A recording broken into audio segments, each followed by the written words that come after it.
नमस्कार मेरे प्यारे विद्यार्थियों, आपका अपना channel reading time A satisfactory solution of GK. ठीक है, तो आज हम लोग बात करेंगे बिहार एसएससी जो 12,000 प्लस इसका सीट है और जिस छात्र को बिहार दरोगा गबड़ा गया है यानी कि 60 से नीचे स्कोर हैं तो वो कम चांस है कि उनका बिहार दरोगा में सिलेक्शन पीटी में होगा। ठीक है, तो अब आपका एक ही एग्जाम बचा है, वो है आपका बिहार एसएससी। और बिहार एसएससी को आपको मालूम होना चाहिए कि इसको मिनी आईएएस बोला जाता है। क्या बोला जाता है? मिनी आईएएस बोला जाता है। अब एक लड़का इसमें कमेंट किया था कि सर जी आप जो हैं इसका 150 क्वेश्चन कराइए। ठीक है, तो उस लड़का की जो जब क्वेश्चन किया उसका हम जवाब देते हैं कि 150 क्वेश्चन हम करा सकते हैं, लेकिन होगा आपके साथ क्या कि आप जो है 75 क्वेश्चन आपका जीके जीएस का है। ठीक है, और 75 ही क्वेश्चन आपका हो जाएगा मैथ और रीजनिंग का।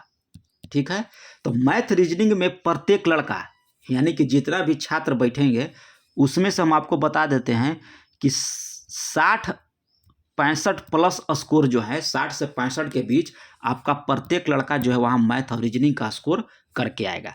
बचेगा उसके पास क्या, तो 75 क्वेश्चन। और कम से कम इसमें से हम करें कि 80% लड़का जो है 75 में से 40 प्लस भी स्कोर नहीं कर पाता है। ठीक है, तो आप मेन फोकस आप 75 पे कीजिए, ना कि आपका इधर मैथ और रीजनिंग पर कीजिए। तो इसलिए हम बोल रहे हैं कि मैथ रीजनिंग पर आप तो घर प्रैक्टिस कर ही रहे हैं, लेकिन हमारे साथ आप जो है ये 75 क्वेश्चन का प्रैक्टिस सेट कीजिए, क्योंकि हम जो है डेली प्रैक्टिस सेट एक या दो प्रैक्टिस सेट डेली दे रहे हैं। ठीक है, बिहार दरोगा का आएगा तो उसका मेंस प्रैक्टिस सेट भी कर सकते हम कराएंगे, वो भी आप जो है वहाँ प्रैक्टिस सेट कर सकते हैं। बिहार दरोगा और बिहार एसएससी का सिलेबस जो है दोनों मैच करता है, तो आप चाहे बिहार एसएससी का प्रैक्टिस सेट लगाएं या बिहार दरोगा का लगाएं, आपको कोई वहाँ फर्क नहीं देखने को मिलेगा।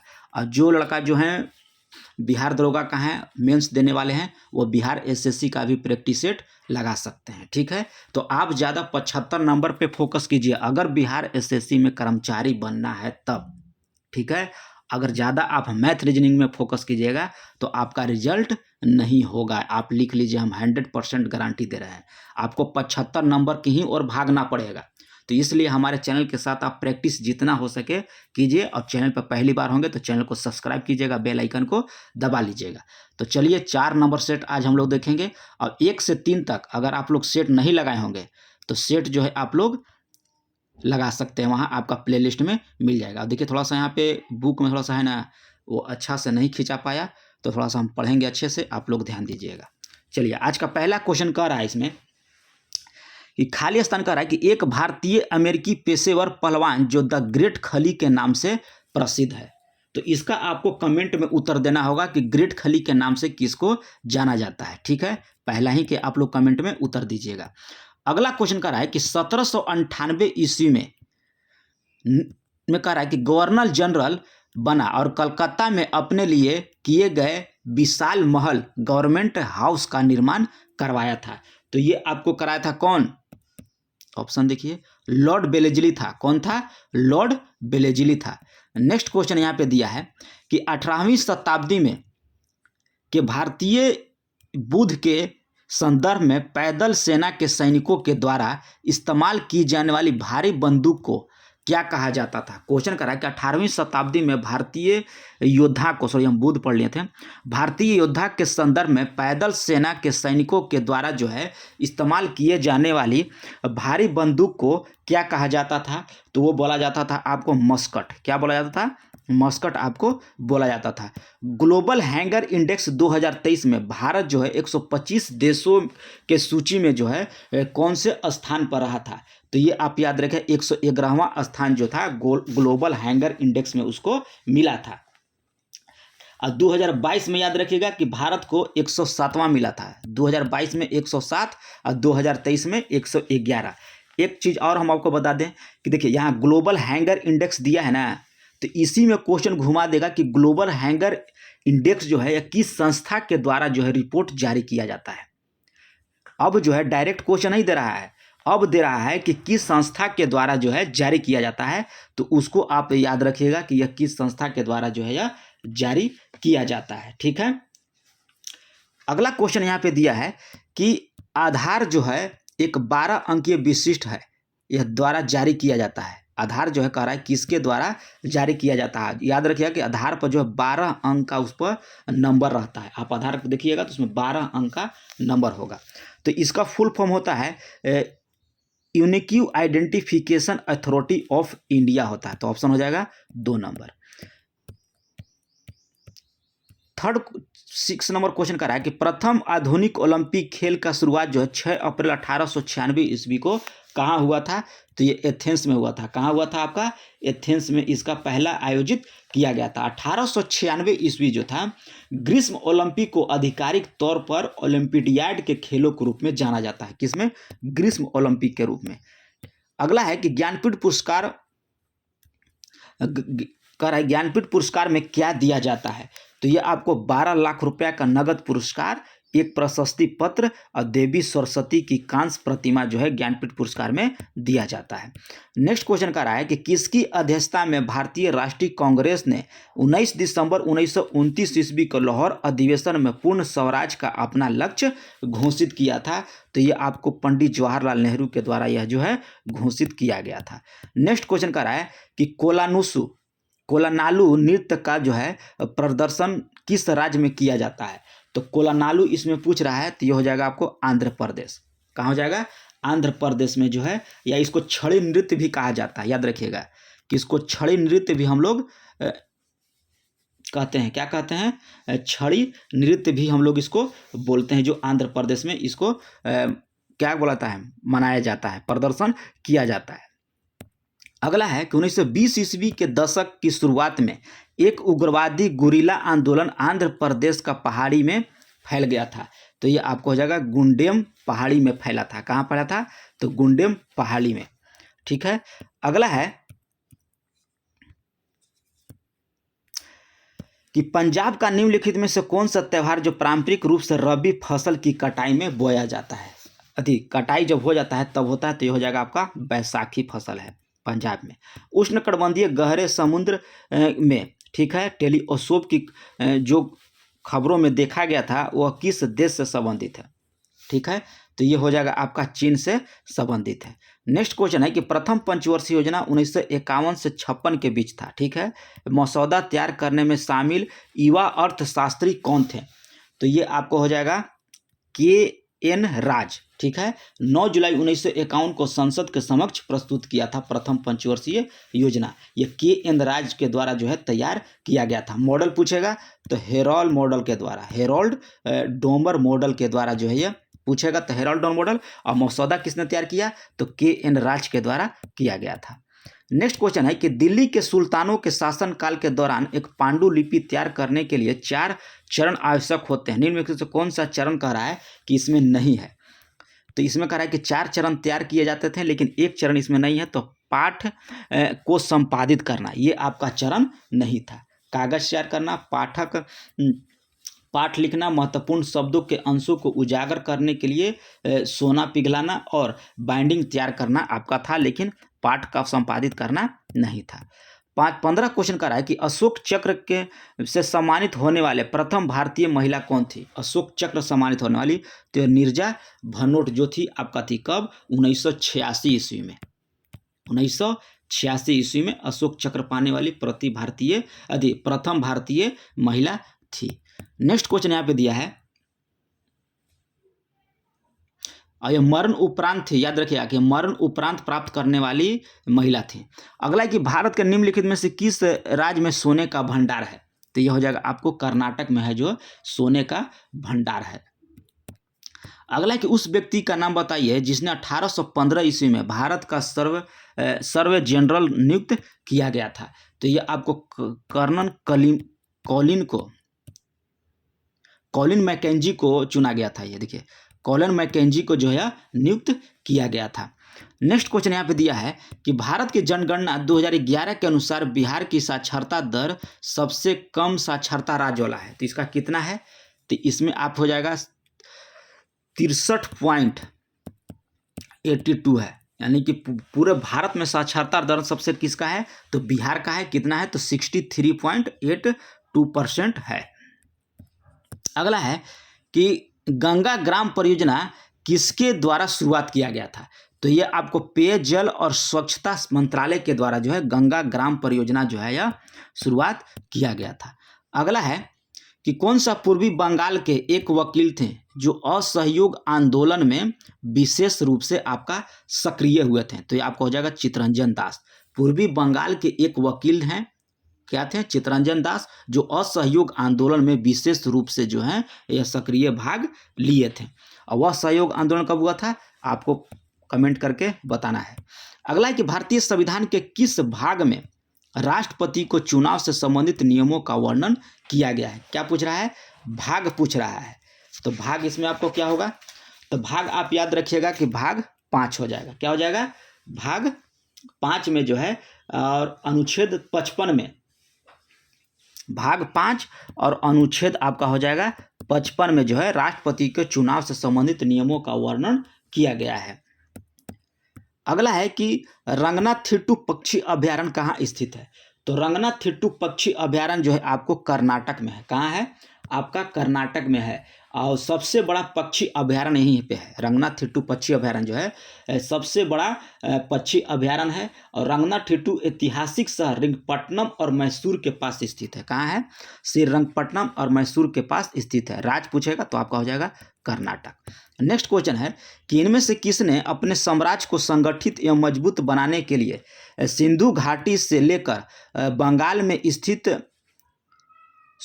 सोनार घाटी तक शाही सड़क का निर्माण करवाया था, जिसका नाम जो है ब्रिटिश काल के दौरान बदलकर जीटी रोड कर दिया गया था? तो इसका आंसर हो जाएगा आपका शेरशाह सूरी के द्वारा जो है कर दिया गया था। क्या? जीटी रोड कर दिया गया था। अगला है कि सीसीआई ने आईडीएफसी के किस बैंक के साथ विलय की मंजूरी किया है? तो विलय की मंजूरी किसके किया है? आईडीएफसी के साथ। तो ये आपको किया है आईडीएफसी फर्स्ट बैंक के साथ किया है। नेक्स्ट क्वेश्चन है कि जीडीपी का प्रमुख उपयोग क्या है? क्वेश्चन कर रहा है कि जीडीपी का जो है प्रमुख उपयोग क्या है जीडीपी का? तो जीडीपी का प्रमुख उपयोग आपको हो जाएगा कि इसमें किसी देश की अर्थव्यवस्था की स्थिति का आकलन करना होता है जीडीपी। क्या होता है? किसी देश की अर्थव्यवस्था का स्थिति का आकलन जो है जीडीपी के द्वारा होता है। 26 नंबर क्वेश्चन कर रहा है कि भारत ने पोखरण में अपना दूसरा परमाणु परीक्षण कब किया था? पहला नहीं पूछ रहा है, दूसरा पूछ रहा है। तो ये 1998 में हुआ था। अब पहला पूछेगा तो 1974 में किया गया था। पहला 1974 में, दूसरा 1998 में किया गया था। और इसका परीक्षण का जो नाम था स्माइलिंग बुद्धा था। किसका था?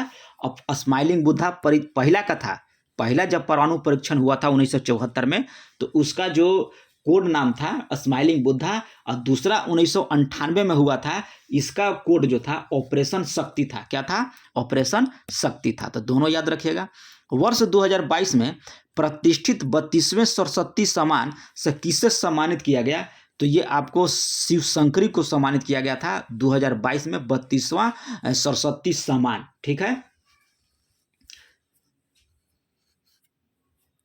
उनको जो है तामिल में लिखे गए थे, उनका संस्मरण सूर्य वसम के लिए सम्मानित किया गया था। ठीक है। अगला क्वेश्चन है इसमें कि जब कर संग्रह आवश्यक व्यय से अधिक हो जाता है तो बजट में क्या हो जाएगा? तो बजट में आपको अधिशेष हो जाएगा। नेक्स्ट क्वेश्चन दिया है कि मेगालोपोलिस एक ग्रीक शब्द है जिसका अर्थ पूछ रहा है कि महान शहर 1997 में लोकप्रिय बनाया गया था। तो ये आपका हो जाएगा जीन गैटमैन। मेगालोपिस एक ग्रीक शब्द है जिसका अर्थ है महान शहर। इसे जो है जीन गॉटमैन ने 1957 में जो है द्वारा लोकप्रिय बनाया गया था। नेक्स्ट क्वेश्चन यहाँ पे दिया है कि निम्नलिखित में से कौन सा जो है मौलिक अधिकार अल्पसंख्यकों को हितों की सुरक्षा से संबंधित है? ठीक है। तो अल्पसंख्यकों तो शैक्षिक और संस्कृति अधिकार जो है अल्पसंख्यकों के हितों की सुरक्षा से संबंधित है। अगला है 31 नंबर क्वेश्चन में हम लोग का बोल रहा है कि भारत के ब्रिटिश सरकार के द्वारा, ठीक है, भारत के ब्रिटिश सरकार के द्वारा पारित किस अधिनियम ने भारतीय परिषद को समाप्त किया था? तो ये आपको किया था भारत शासन अधिनियम 1935 ईस्वी के तहत जो इसको समाप्त कर दिया गया था। और भारत सरकार अधिनियम 1858 ईस्वी के द्वारा स्थापित परिषद को समाप्त कर दिया गया था। कब? 1935 ईस्वी के अधिनियम को। नेक्स्ट है कि स्वतंत्र भारत के पहले गवर्नर जनरल आपका कौन थे? तो स्वतंत्र भारत के पहले आपको लॉर्ड माउंटबेटन हो जाएंगे। कौन हो जाएंगे? लॉर्ड माउंटबेटन हो जाएंगे। और भारत का अंतिम गवर्नर जनरल जो थे सी राजगोपालाचारी थे, लेकिन 1950 ईस्वी अस्थायी रूप से इस पद को समाप्त कर दिया गया था।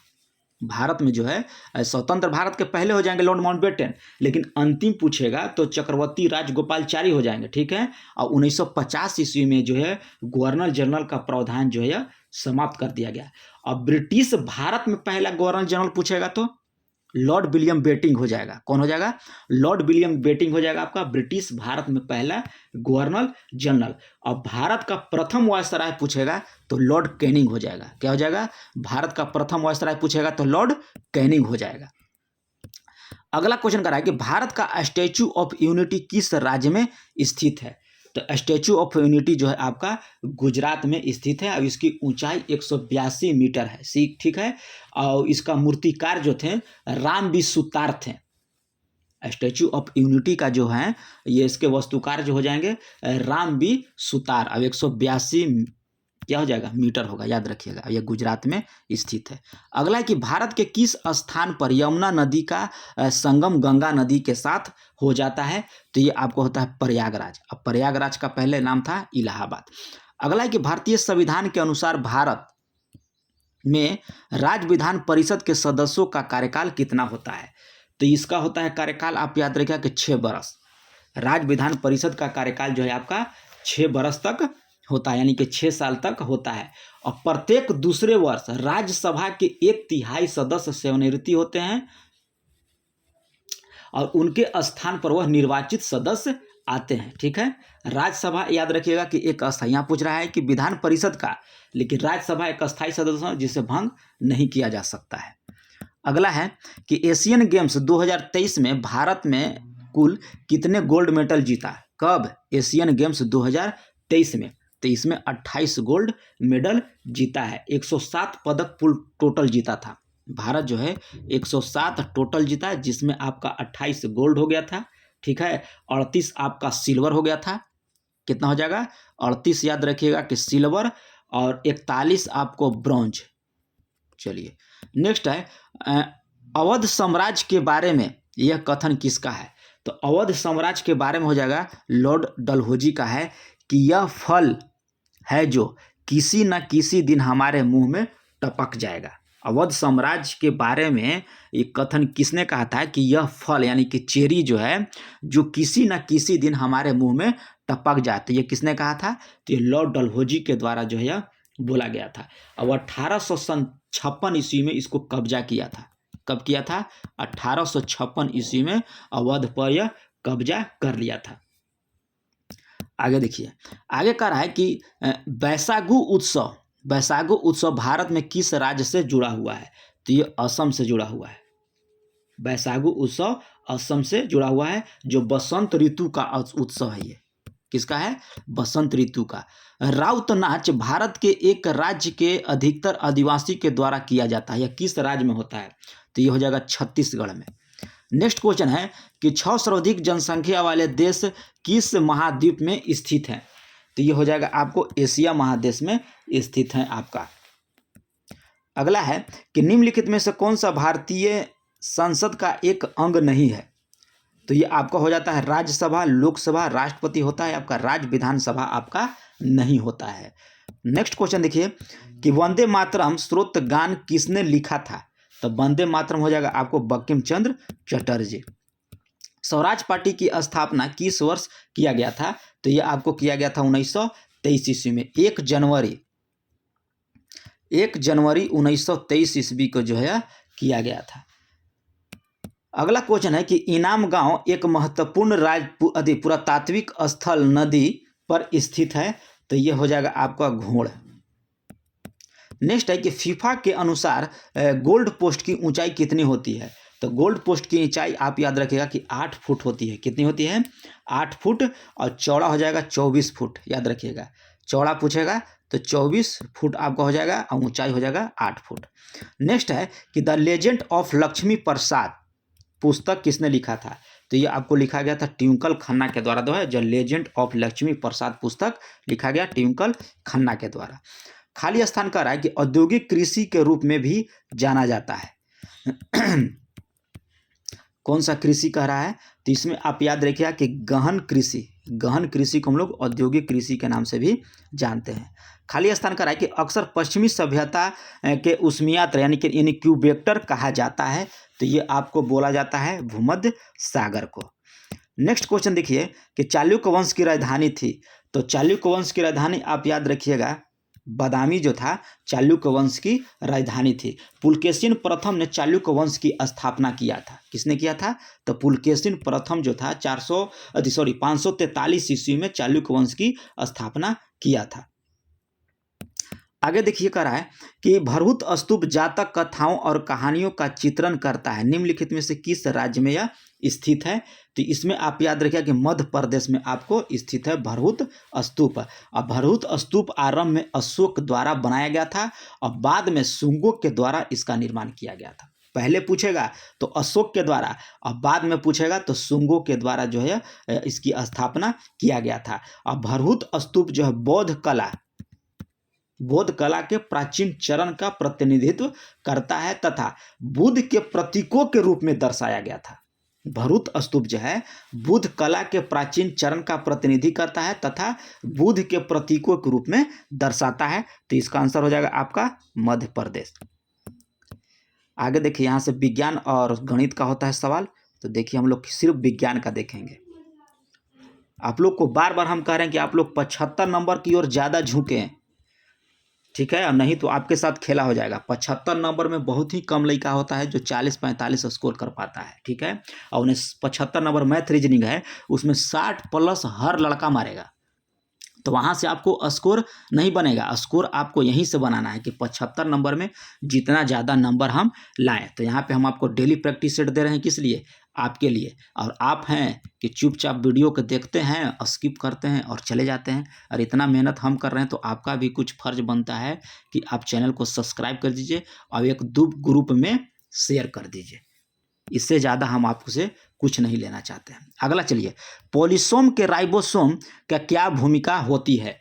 तो इसमें होती है आपको mRNA का प्रोटीन में रूपांतरण करने में मदद करती है। पॉलीसोम के राइबोसोम की क्या भूमिका होती है? तो mRNA का प्रोटीन में रूपांतरण करने में मदद करना होता है। अगला है कि पहली बार एस्टिक अम्ल का संश्लेषण किसने किया था? पहली बार जो है एस्टिक अम्ल का संश्लेषण जो है यह किया गया था कोल्बे के द्वारा। किसके द्वारा? कोल्बे के द्वारा किया गया था 1845 ईस्वी में, याद रखिएगा। 1845 ईस्वी में पहली बार एस्टिक अम्ल का संश्लेषण कोल्बे के द्वारा किया गया था। अगला क्वेश्चन कह रहा है कि निम्नलिखित में से कौन सा कारक जो है समुद्र की लवणता को प्रभावित नहीं करता है? तो ये इसमें हो जाएगा जलीय निकाय में पाए जाने वाला समुद्री सूक्ष्म जीव का जो प्रकार है वो आपको लवणता को प्रभावित नहीं करता है। नेक्स्ट क्वेश्चन कह रहा है कि निम्नलिखित में से किस यौगिक का व्यवस्थित नाम नाइट्रोजन ट्राइऑक्साइड है जिसका कई औद्योगिक प्रक्रिया में, आगे कह रहा है कि प्रक्रिया और उर्वरक और प्रशीतक के रूप में व्यापक रूप से इस्तेमाल किया जाता है? तो ये हो जाएगा अमोनिया। अमोनिया होता है NH3, ठीक है। अगला क्वेश्चन कर रहा है 55 नंबर कि निम्नलिखित में से किसके इस्तेमाल जो है अनाज के लिए कीटनाशक के रूप में और फ्लेपर्स की प्रज्वलित करने के कारक के रूप में किया जाता है? तो ये किया जाता है एल्युमिनियम फास्फाइड का। नेक्स्ट है कि एमन के ऑक्साइड की अम्लता सही है जो बढ़ते क्रम में आपको सजाना है। तो ये हो जाएगा आपको MnO, फिर MnO2, फिर Mn2O7 हो जाएगा। तो आंसर हो जाएगा बी नंबर। CNG का घटक पूछ रहा है, तो CNG का घटक आप याद रखिएगा कि हो जाएगा मीथेन। क्या हो जाएगा? CNG का घटक होता है मीथेन। और CNG होता है रंगहीन, गंधहीन, विषैनी और हवा से यह हल्की गैस होता है, इसीलिए जिसको है वाहन में प्रयोग किया जाता है। पृथ्वी के चारों ओर चंद्रमा की गति जो है के कारण होती है। तो ये हो जाएगा आपको गुरुत्वीय बल। पृथ्वी के चारों ओर चंद्रमा की गति जो है आपका गुरुत्वीय बल के कारण होती है। कह रहा है कि जब लोहे को खाली स्थान और खाली स्थान के साथ मिश्रण किया जाता है तो स्टेनलेस स्टील बनता है। तो स्टेनलेस स्टील में होता है लोहा, क्रोमियम और आपका निकिल होता है। तो यह देखिए लोहा, क्रोमियम और निकिल, एक याद रखिएगा कि लोहा भी आपका होगा Fe। शरीर के विशेषताओं को दर्शाने वाला शब्द कौन सा है? तो शरीर की विशेषताओं को दर्शाने वाला शब्द आपको हो जाएगा समलक्षणी। अगला है कि दंतवलक यानी कि दंत एनामेल किससे बना होता है? तो ये आपको बना होता है कैल्शियम फास्फेट का। ठीक है। 62 क्वेश्चन का रहा है कि फास्फोरस का परमाणिकता क्या होता है? तो फास्फोरस के परमाणिकता आपको हो जाएगा चतुर्थ परमाणिकता होता है। फास्फोरस का परमाणु क्रमांक याद रखिएगा कि आपका होता है 15। ठीक है। अगला क्वेश्चन इसमें दे रहा है आपको कि डायलिसिस प्रक्रिया है, तो डायलिसिस किस में होता है, किस बीमारी में? तो ये आप कमेंट करके बताइएगा कि डायलिसिस किस बीमारी में आपका होता है। कह रहा है कि खाली स्थान दर्शाता है कि एक तत्व की परमाणु संख्या उसके परमाणु द्रव्यमान की तुलना में अधिक मौलिक गुण है। तो ये आपको हो जाएगा हेनरी मोजले के द्वारा यह दर्शाया गया था कि एक तत्व की परमाणु संख्या उसके परमाणु द्रव्यमान की तुलना में अधिक मौलिक गुण है। ठीक है।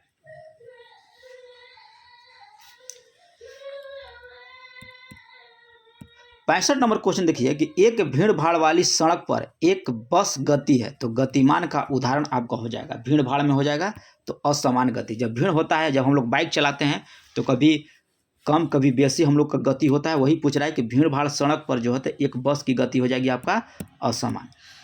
आप किस जगत में सभी जीवों को रखेंगे जो कोशिका भित्ति के साथ बहुकोशिकीय सुकेंद्रित होता है? तो ये हो जाएगा आपको प्लांटी जगत। नेक्स्ट क्वेश्चन का रहा है कि न्यूटन के गति का तीसरा नियम किस स्थिति में लागू होता है? तो ये आपको लागू होता है जब कोई व्यक्ति नाव से नदी के किनारे कूदता है तो नाव पीछे की ओर, यानी कि क्रिया प्रतिक्रिया होता है आपका। ठीक है। इसी को हम लोग तीसरा नियम कहते हैं। अगला है कि एक ही समूह में तत्वों को समान क्या होते हैं? तो ये आपको हो जाएंगे परमाणु गुण जो है समान हो गए। एक ही समूह के तत्वों के जो है समान रासायनिक गुण होते हैं। अगला है 69 नंबर कि पौधे में लचीलापन प्रदान करने वाले अस्थायी ऊतक क्या होता है? तो पौधे में लचीलापन का रहा है तो ये हो जाएगा आपका कोलेनकाइमा। क्या हो जाएगा? कोलेनकाइमा जो है आपको लचीलापन देता है। और इसमें दो प्रकार के ऊतक होते हैं। कौन कौन? तो मेरिस्टेमिक ऊतक और अस्थायी ऊतक। मेरिस्टेमिक ऊतक जो है कोशिका में नई कोशिका को बनाने और विभाजित करने की क्षमता उसमें होती है, और अस्थायी ऊतक ए में जो है वह विभाजन की क्षमता नहीं होती है। अगला है कि जब प्रयुक्त बल की दिशा और वस्तु के गतिशील होने की दिशा एक दूसरे के लंबवत हो तो ये लंबवत होंगे तो कोई कार्य आपका नहीं होगा। परपेंडिकुलर आपका जैसे कोई खड़ा, जैसे गधा आपका अपने पीठ पर कुछ बोझ लेके खड़ा है तो वो वहाँ माना जाएगा कि कोई कार्य आपका नहीं है। ठीक है। चाहे मनुष्य ही अगर सीढ़ी पर खड़ा है तो याद रखिएगा कि वहाँ पर कोई कार्य आपका नहीं है। जब लंबवत हो गया तो लंबवत मतलब क्या हुआ? इसका फॉर्मूला होता है ना, ए बराबर कोस थीटा होता है। ठीक है। कोस थीटा होता है तो कोस थीटा का मान कितना हो जाएगा? 90, और 90 का मान होता है 0, इसलिए वहाँ हो जाएगा कोई कार्य नहीं होगा। 71 है कि एक उभयलिंगी फूल के रूप में जाना जाता है। तो ये आपको सरसों को जो है उभयलिंगी फूल के रूप में जाना जाता है। नेक्स्ट है कि गुरुत्वाकर्षण बल खाली स्थान वस्तु के बीच मौजूद होता है, परंतु इसे तब तक महसूस नहीं किया जाता है जब तक कि इस वस्तु का द्रव्यमान बहुत अधिक हो। तो जैसे ही ग्रहों में नहीं होता है। तो ये आपको हो जाएगा 72 का प्रत्येक हर एक। निम्नलिखित में से कौन सी ऊर्जा जो है गति के साथ बढ़ती है? तो गति के साथ बढ़ने वाली ऊर्जा हो जाएगा आपका गतिज ऊर्जा। क्या हो जाएगा? गतिज ऊर्जा। और गतिज ऊर्जा बराबर होता है आपका ½ mv², और स्थितिज ऊर्जा होता है आपका mgh। ठीक है। अगला है कि किसमें अवतल दर्पण का प्रयोग नहीं होता है? तो आपको पश्चदर्शी दर्पण में है जो आपका अवतल दर्पण का प्रयोग नहीं होता है। पश्चदर्शी में आप याद रखिएगा कि उत्तल दर्पण का होता है। क्या होता है? उत्तल दर्पण का। आगे देखिए, सिलिका घुलनशील होता है। तो सिलिका घुलनशील आपको होता है HF में। किस में होता है? HF में। अब यहाँ से मैथ का क्वेश्चन है तो देखिए मैथ थोड़ा सा लंबा है तो इसमें कोई दिक्कत नहीं। बिहार एसएससी में मैथ एकदम समझिए कि 65, 60, 65 हर लड़का मारेगा, मैथ रीजनिंग मिला के। कोई भी ऐसा एग्जाम में लड़का नहीं बैठेगा जो 60 से 65 प्लस आपका मैथ है और रीजनिंग में स्कोर नहीं करेगा।